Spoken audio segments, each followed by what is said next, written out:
Hello and welcome back to another video. In today's video, we're going to be discussing everything to do with Bitcoin, inflation, and the future of money.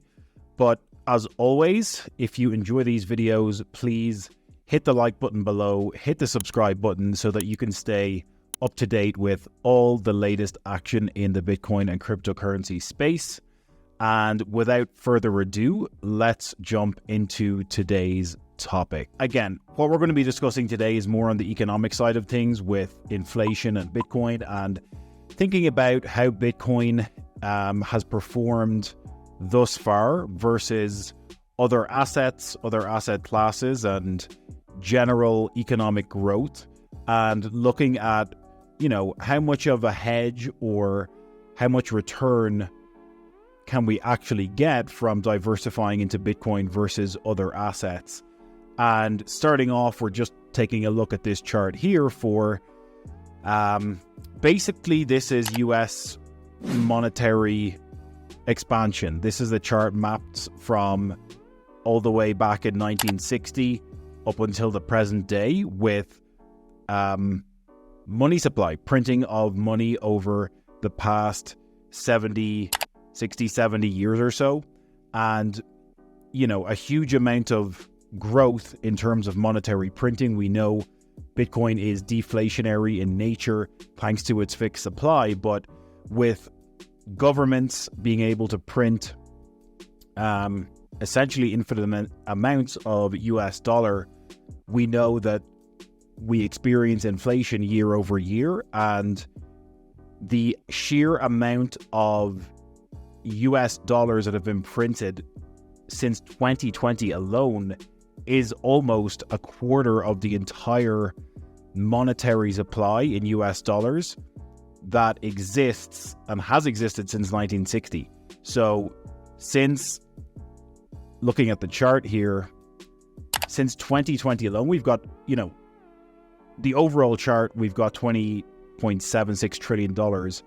And of that $20.76 trillion since 2020 alone, we've had almost a quarter of that. So since about 15.78 trillion up to 20 trillion and above has been printed since the pandemic, since 2020. And the sheer amount of US dollars being printed and going into circulation, we are experiencing what some might even describe as hyperinflation with regards to US dollar and monetary printing. So this chart illustrates the sheer volume of US dollars that is in circulation and how much has been printed with this extreme growth since 2020 and beyond over the past 3 to 4 years. So, thinking about the amount of dollars in circulation has to be a factor when we think about return on investment and how much our money is earning over time. So looking at GDP in the United States, and again, we're focusing on the US dollar here because the US dollar is the world reserve currency. And GDP, obviously this is mapped since 1960 on the chart here as well, but we've seen huge growth with GDP since the 60s with US economic growth. And again, bringing us all the way right up to the present day, we can see this, huge growth with regards to GDP. However, if we map GDP against the US monetary, US dollar expansion, what we see is a pretty different story. So this chart is taking into account the sheer amount of US dollars that has been printed since the 1960s.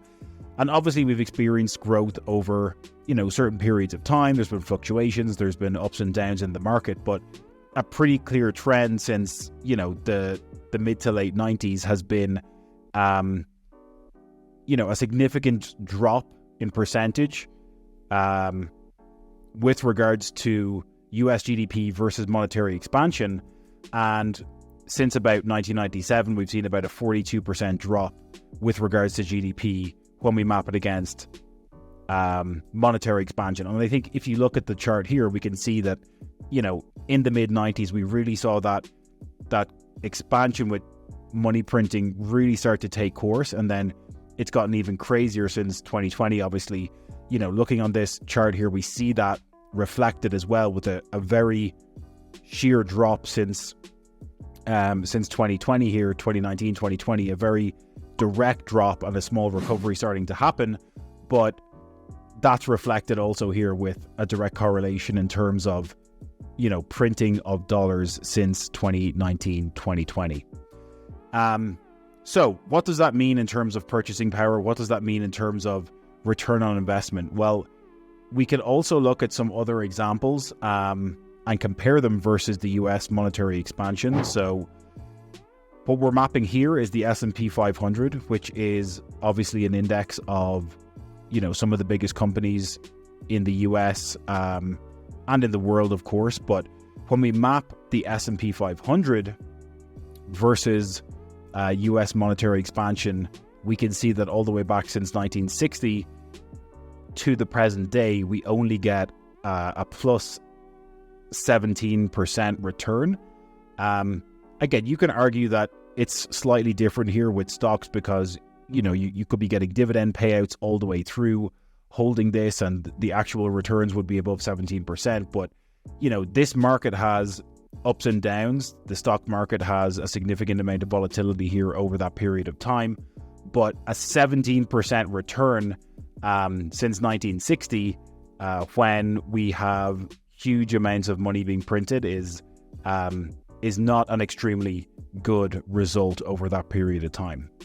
So, thinking about how Bitcoin plays into this and how Bitcoin maps versus US monetary expansion. Obviously, we don't have quite as much data here with regards to the history of Bitcoin, but if we go back to 2009 and map Bitcoin's ROI versus US monetary expansion, we see a pretty different story. We're seeing a general upwards trend, and again, we obviously have peaks and troughs. We're obviously going to have market cycles, and you can check out some of our other videos where we dive deeper into the Bitcoin and the cryptocurrency market cycles. But there's going to be ups and downs all the way through this, but a very clear trend from the inception of Bitcoin and how it has performed against monetary expansion over the past 16, 17 years. We can see the ROI reflected with about a, even more. I didn't even go right to the bottom there. If we remove this, I think we're talking about something a little more like a 992 or 250,000% return since, the inception of Bitcoin all the way back in 2009. So, there's a couple of extreme examples here, but at a fundamental level, what we're thinking about is putting our money to work for us, thinking about how we're getting a return on investment year over year. And are we truly getting the best return possible when there's so much money being printed and put into the system? Bitcoin is one of the hardest assets that we have ever experienced. And just to illustrate another example, we've got the NASDAQ versus US monetary expansion. And yes, there are certain indexes that have performed better over the course of time. With the NASDAQ, for example, against monetary expansion, we've got over a 1,400% return since the mid-80s.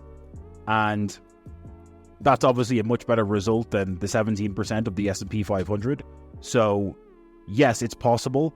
And yes, certain stocks and indexes will perform better versus others when it comes to ROI versus monetary expansion. But a 1,400% return versus a 250,000% return is quite an astronomical difference.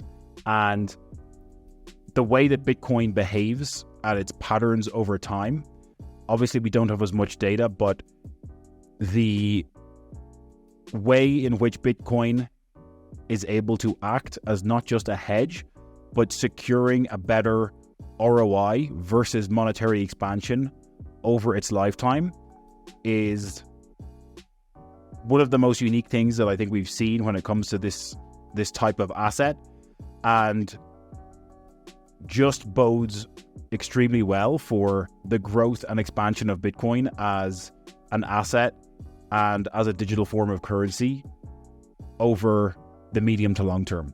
And I think the more people that begin to understand this and see how the sheer amount of dollars and money printing that is happening is contributing so drastically to the de-dollarization of their currency, that more and more people begin to understand how other asset classes like digital assets, like Bitcoin and the crypto space, can serve as, a true way to continue to get better returns on investment and secure your financial future in terms of the type of assets and the type of indexes that we want to be holding our money in. So that's the main point that I wanted to communicate in today's video, and I think it's extremely interesting to see that plotted out and see a few different examples of, how Bitcoin is competing and performing against monetary expansion. And I think monetary expansion is, it's the enemy of returns here, as per some of the examples that we've seen with GDP, the S&P 500, etc. So, again, I think the more people that understand this, the more influx of capital we're going to see into the markets. And obviously with the upcoming halving in 2024, we're going to be seeing a lot of interesting things happening over the next 12 to 18 months. So at a macro level, that's some of the points I wanted to communicate on this. And, I think when we take a data-driven approach and see the impact of monetary expansion and money printing, it makes some of this extremely obvious when we see it and visualize it, and helps us make better financial decisions in future. So, as always, if you enjoy these videos, please leave a thumbs up, like the video, and subscribe for more content, and we will catch you in the next one.